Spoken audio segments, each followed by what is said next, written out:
नमस्कार, आप देख रहे हैं न्यूज़ हाट के हेल्थ मंत्रा में आपका स्वागत है। आज हम बात करेंगे हड्डी रोग के बारे में। हड्डी रोग आखिर है क्या? हड्डी रोग कैसे होता है? और हड्डी रोग से जुड़े क्या मिथ है? क्या इसके आसपास जो जैसे अर्थराइटिस लोगों को हो जाती है, उसके कारण लोग हमेशा परेशान रहते हैं। इन्हीं सारे मुद्दों पे ज़्यादा हम बातचीत करेंगे आरएमएल दिल्ली के डॉक्टर मोहित सिंह से। सर, हड्डी रोग से जुड़े कई लोग जो है परेशान होते हैं, उनको पता नहीं चलता है कि कौन-सी बीमारी अर्थराइटिस है या और भी कई अन्य बीमारी है। नमस्कार जी। जैसे आम जन लोगों में आजकल हड्डियों में ये बीमारी काफ़ी है जी, और इस बीमारी में मोस्टली सबसे ज़्यादा घुटने ही प्रभावित होते हैं। जी, घुटने के अलावा शरीर के काफ़ी जो अंग के जॉइंट्स हैं वो भी प्रभावित हो सकते हैं, जैसे कि कूल्हे की हड्डियाँ जी, या फिर कोहनी की हड्डियाँ, गर्दन की हड्डियाँ। मोस्टली इसको आर्थराइटिस बोलते हैं, जिसको हमारी हिंदी भाषा में वो गठिया बोलते हैं। जी, गठिया से जो सबसे ज़्यादा सिम्पटम्स आते हैं, जी, सबसे पहला रहता है कि उस अंग के जॉइंट में स्वेलिंग रहेगी, सूजन रहेगी, उसमें दर्द रहेगा, रात को सोने में भी सोते टाइम भी दर्द रहेगा। जी, इसके अलावा अकड़न भी रहती है, जिसके कारण चाल में भी प्रभाव हो जाता है। जी। अब इसके अगर पूछा जाए कि कारण क्या-क्या हो सकते हैं, तो सबसे बड़ा कारण तो उम्र के हिसाब से होता है। जी। अगर अर्थराइटिस जो है उम्र के हिसाब से होती है। हाँ, कुछ लोगों में उम्र के हिसाब से जल्दी भी आ जाती है। उसके कारण होता है कि पहले उस जॉइंट में चोट लगी हुई हो या फिर मरीज का वजन ज़्यादा हो। जी, अगर वजन ज़्यादा होता है तो जॉइंट पे दबाव ज़्यादा होता है। इसकी वजह से वो जॉइंट में घिसाव होने लगता है। हमारे जो अंग होता है, जो जॉइंट होता है, उस जॉइंट की हड्डी के जो दोनों किनारे होते हैं, उस पे कार्टिलेज होती है। जी, वो कार्टिलेज वक्त के हिसाब से घिसती जाती है। तो घिसते-घिसते जब वो घिस जाती है तो हड्डी के दोनों किनारे बिना उस कार्टिलेज के रह जाते हैं। जब वो आपस में रगड़ खाते हैं तो दर्द होता है, जिसकी वजह से उसमें सूजन भी आती है। इन दोनों दर्द और सूजन आने की वजह से मरीज को चलने में भी दिक्कत आती है। तो ये तो सामान्यतः उम्र के हिसाब से होता है। जी। लेकिन अगर चोट क्या लग क्या उम्र सीमा होगी इसकी? लगभग ये उम्र महिलाओं में 50 से 55 के बीच में हो जाता है। अगर आदमियों में देखा जाए तो ये 60 से 65 के बीच में रहता है। जी, लेकिन जो फिजिकल एक्टिविटी, एक्सरसाइज अच्छी करते हैं, खान-पान अच्छा रखते हैं, तो ये डिले भी हो जाता है। कोई लक्षण है इसके? उम्र के हिसाब के अलावा अगर उम्र से जल्दी आर्थराइटिस हो रहा है, जी, तो उसके कारण तो हो सकते हैं कि पहले कभी जैसे घुटने में चोट लगी हो जी, या फिर वजन ज़्यादा हो या शरीर में अन्य कोई बीमारी हो जिसकी वजह से जॉइंट जल्दी खराब हो रहा है।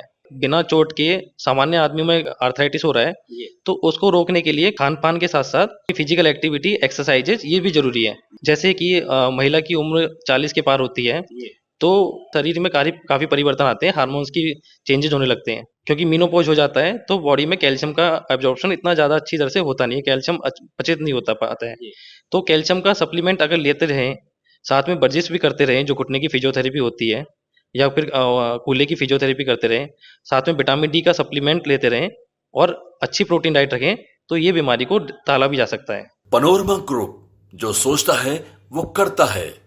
सर, ग्रामीण इलाके में कई लोगों में ये मिथ मानते हैं कि बासी खाने से अर्थराइटिस होता है। क्या ये सही है या फिर ये मिथ ही है? नहीं, ये तो मिथ है। देखो, बासी खाने से इसका जॉइंट पे कोई भी इफ़ेक्ट नहीं आता है। इसका कोई जॉइंट से लेना-देना नहीं है। इसमें खान-पान का क्या विशेष ख़्याल रखा जाए यदि किसी को अर्थराइटिस होता है तो? देखो, आर्थराइटिस को हमारी डॉक्टरी भाषा में 4 हिस्सों में डिवाइड किया हुआ है, जिसमें स्टेज 1 होती है, जी, तो हम उसको दर्द निवारक दवाइयाँ और साथ में डॉक्टर की सलाह से कुछ वर्जिश करके इसको रोका जा सकता है। स्टेज 2 में भी थोड़ा-सा चप्पलों में परिवर्तन करके, जूतों में परिवर्तन करके, वर्जिशों में परिवर्तन करके दवाइयों के साथ करा जा सकता है। लेकिन अगर ये स्टेज 3 या स्टेज 4 में पहुँच चुका है, तो उसके लिए दवाइयों से ज़्यादा फिर सर्जरी की आवश्यकता पड़ती है।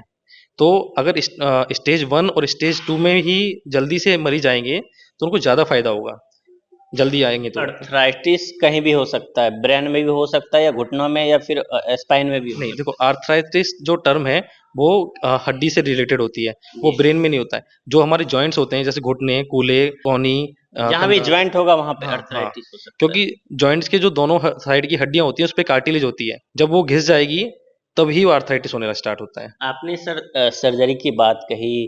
क्या खर्च आता है एक सर्जरी को करने में नॉर्मल यदि किसी को अर्थराइटिस है वो ठीक नहीं हो रहा है तो? देखो, ये तो अलग-अलग मरीज़ के ऊपर डिपेंड करता है कि किस तरह का उसको आर्थराइटिस है। मोस्टली तो जो मरीज़ होते हैं, उनका आयुष्मान भारत का कार्ड होता है। जी, तो हमारे अस्पताल में तो जिनका कार्ड होता है उनका फ्री हो जाता है। क्या खाएं क्या ना खाएं, हमारे दर्शक जो है वो जानना चाहते हैं। देखो खान पान में तो जैसे मैंने बताया कि कैल्शियम हुआ, विटामिन डी हुआ, अच्छी प्रोटीन डाइट हुई और दर्द निवारक दवाइयाँ, लेकिन दर्द निवारक दवाइयाँ सीमित रूप से खानी चाहिए। अगर बिना डॉक्टर की सलाह के बेवजह खाई जाएगी तो ये गुर्दे गुर्दे के साथ साथ लीवर पे भी हानिकारक इफेक्ट देगी। स्टेज 3 और स्टेज 4 है तो उस वहाँ दवाइयाँ थोड़ा कम काम करती हैं, लेकिन खाने पीने के साथ साथ वर्जिश का भी थोड़ा ध्यान रखना पड़ता है। और ज़्यादातर जिन मरीजों की उम्र ज़्यादा होती है वो अगर चौकड़ी पालती लगा के बैठते हैं या अकड़ू बैठते हैं तो घिसने की जो रेट होती है वो बढ़ जाती है, थोड़ा सा जो दर होती है, जैसे जिस हिसाब से घिसने चाहिए उससे ज़्यादा ही घिसने लग जाते हैं फिर। ठंडी का मौसम आ रहा है, ऐसे में अर्थराइटिस के जो मरीज हैं हॉस्पिटल में आने की संख्या बढ़ेगी। क्या ठंडी में ज़्यादा अर्थराइटिस परेशान करता है? हाँ, ठंड में मरीजों को ये ज़्यादा दिक्कत देता है क्योंकि आसपास की मांसपेशियों में सिकुड़न हो जाती है ठंड की वजह से, जिसकी वजह से दर्द थोड़ा ज़्यादा महसूस होता है और इसी वजह से मरीज ठंड के मौसम में ज़्यादा आते हैं। ठंड के मौसम में क्या करें मरीज, यदि थोड़ी बहुत घुटनों में दर्द हो, जॉइंट पेन हो, तो क्या कर सकते हैं घरेलू उपाय? जैसे घुटनों पे गर्म सिकाई की जाए और साथ में डाइक्लोफेनेक जेल आती है उससे मालिश की जाए या गर्म तेल से मालिश की जाए और साथ में वर्जिश की जाए कुछ घुटने से संबंधित, तो घुटने में बहुत जल्दी आराम आ जाता है। क्या आयुर्वेदिक दवाइयाँ कारगर है अर्थराइटिस में?